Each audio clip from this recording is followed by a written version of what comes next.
Well, your quest to becoming a Phasmophobia expert has begun. You walk through the tutorial, load into a regular game, only to realize that you are struggling to find the evidence, and instead of you hunting the ghost hunts you, and spoiler alert, it doesn't quite end too well for you. Well, have no fear, because I'm going to show you how to use every single tier 1 starter item to find the evidence to identify the ghost. So the first step is going to be finding the ghost room. It sounds simple enough, but there are a lot of tricks to be able to find it, because you may not be able to find it super easily early on. One of the items that's going to help you with this is going to be the tier 1 EMF reader. Now, this giant clunky contraption can look super confusing. Essentially, what you want to use this for is to check for ghost interactions. And by ghost interactions, this can mean just about anything that's out of the ordinary. So if a ghost touches a door, throws an item, knocks on a window, strums a guitar, turns on the keyboard, turns on the TV, blowing out a candle, using a crucifix, writing in the ghost writing book, almost just about anything the ghost does that can trigger an interaction, you want to use the EMF reader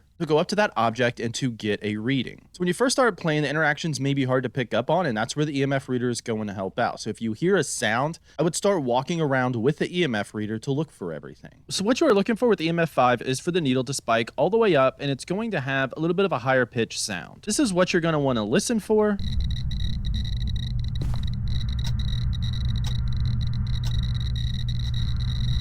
And this is what you're going to want to see on the EMF reader.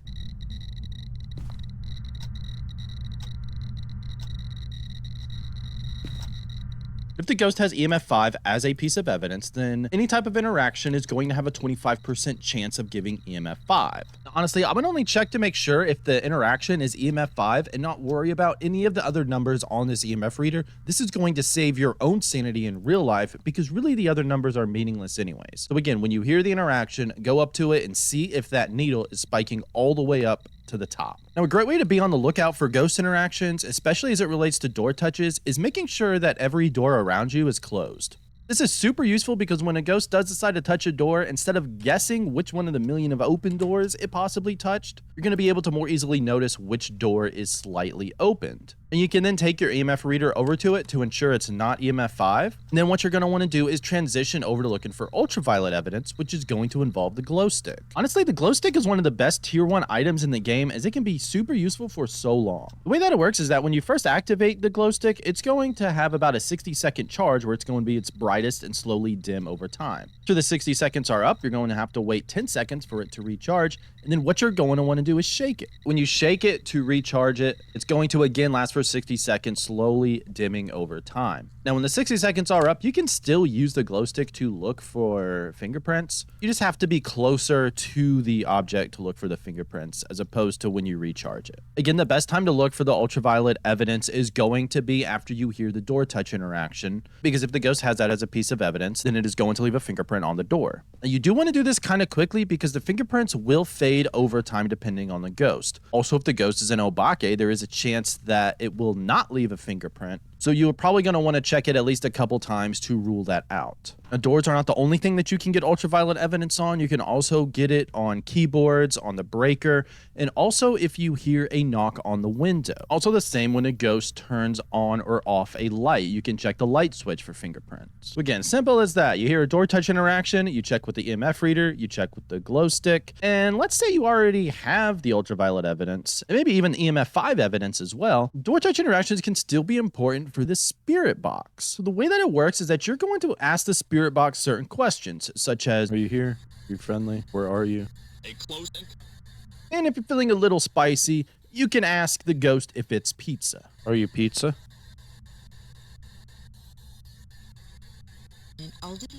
Anyways, unless you really feel like messing around, I would kind of only stick with the normal questions at first. But the reason why the door touch interactions, or interactions in general, are going to be important is because the tier 1 spirit box has a range of 3 meters. You have to be within 3 meters of the ghost when you ask it a spirit box question for it to respond. Obviously, if the ghost just touched the door, you would want to go over there and then start asking the spirit box questions, because you know the ghost is somewhere within that area. Same thing can be said for if the ghost throws an item, you want to go there, begin asking questions into the spirit box. This is just going to increase your likelihood of getting the ghost to respond. Now, there are a couple things that you want to keep in mind when it comes to the spirit box. First is, make sure all the lights are out in the room that you are asking the questions in. If the lights are on, the ghost is not going to respond to the spirit box. The other is that if you are playing multiplayer with other people, you want to figure out if the ghost responds to people who are alone or if they respond to everyone. Sometimes it may say responds to unsure. It's just safer to assume that the ghosts want to respond to people who are alone. And if somebody is in the room asking questions, to just stay out of the room for a bit while they do their best to get a response into the spirit box. Now, here's something else important with the spirit box. Here's how you know that it's actually picking up your mic and working. So the power button is going to be red on the left. That's how you know it's on. You also hear the noise. You want to make sure you push to talk if you have that enabled, whatever button you set it to. It can be V usually if you're playing on a keyboard. Then you want to ask it a question. Are you here?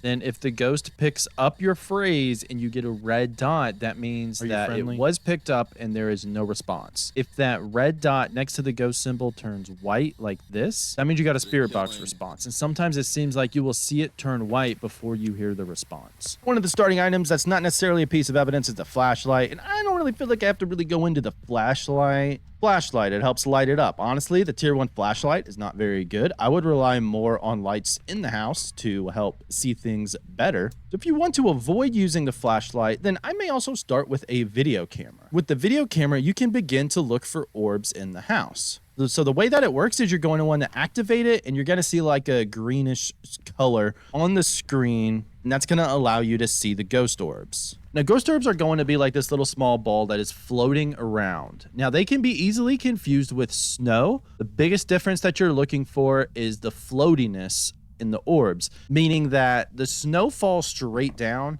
while orbs are going to maybe somewhat go down, then up, then to the side, doing a U shape. It's not going to be a straight fall to the ground. Now, orbs can also be great at finding the ghost room because where the orbs are is going to be where the ghost room is. A couple things to keep in mind with orbs. First off, you want to make sure all the lights are off because the ghost orbs are going to be much easier to spot that way. The second thing that you want to make sure of is that the ghost is not a mimic. You see, mimics will always have ghost orbs. Even if you are playing with zero evidence, the mimic will always have ghost orbs, but it's not counted as an evidence for the mimic. So don't just automatically mark ghost orbs in your journal unless you have ruled out evidence for the mimic. But don't worry, even with that warning, you will get fooled by a mimic, probably numerous times. Not a big deal. It's sort of a rite of passage, I guess you could say. So if you are walking around and you do see the ghost orbs, great, you know where the ghost room is. But using the thermometer is going to help verify the ghost room, along with helping to get freezing temperatures. Now, there are a few things to keep in mind when it comes to using the thermometer. I would not use it straight away as a starting item because if you are playing on amateur, you're going to have to wait for the house to cool down to be able to help pinpoint where the ghost room is or to have freezing temps in general. And if you're playing with the breaker off, you do have to wait for the house to warm up. So usually after the initial sweep, if I think I hear something and I want to verify, then I will go back to the truck, get the thermometer, and look for the room.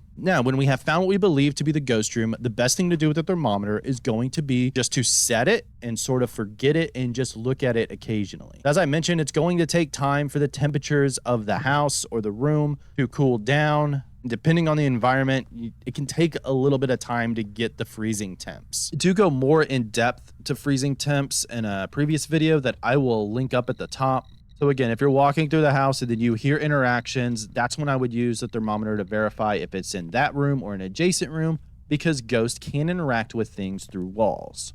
Now, the most important thing is going to be looking to make sure that the temperature does fall below 0 degrees Celsius or 32 degrees Fahrenheit.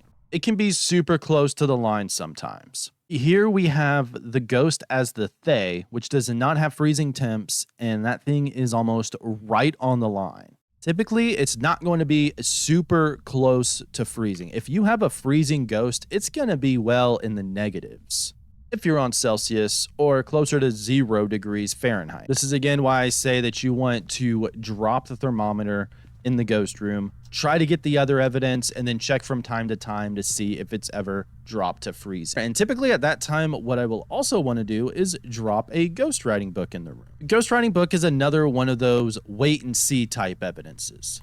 Sometimes it can take a little bit longer for the ghost to want to choose to interact with the book. So that's why I place it down with the thermometer. Now, with the ghostwriting book itself, the tier 1 ghostwriting notebook is going to have a 3-meter radius where the ghost has to be within 3 meters of the book to want to choose to interact with it. Again, this is an interaction that you can also check with an EMF reader. to see if you get an EMF 5. But if you are finding that the ghostwriting book is taking some time, you can take other items out of the room so the ghost is more likely to interact with the ghostwriting book. It should theoretically increase your chances because there's not as much stuff for the ghost to interact with. While ghostwriting can be a struggle to get, probably the biggest thing that you're going to struggle with is going to be the tier 1 dots. So the way the dots works is that you can either choose to hold a dots pin in your hand and activate it, or set it to the ground. Now you're looking to see the ghost model within the dots. Tier 1 dots are not very bright. It can be kind of hard to see sometimes with it, but you're going to get better at seeing it over time. Now, if the ghost does have dots as a piece of evidence, every so often, the ghost is going to put itself into a dots state. This is when you would see the dots. Now, dots has also changed to where it's going to be more reliant on the ghost's location. This is why you want to place the dots down in the ghost room to have the most coverage, or have it in your hand pointed towards the room. Now, I have found standing around the doorway has seemed to be the most consistent place I can get dots, because the ghost does tend to want to wander through the hallways, back into the room, sort of between that area.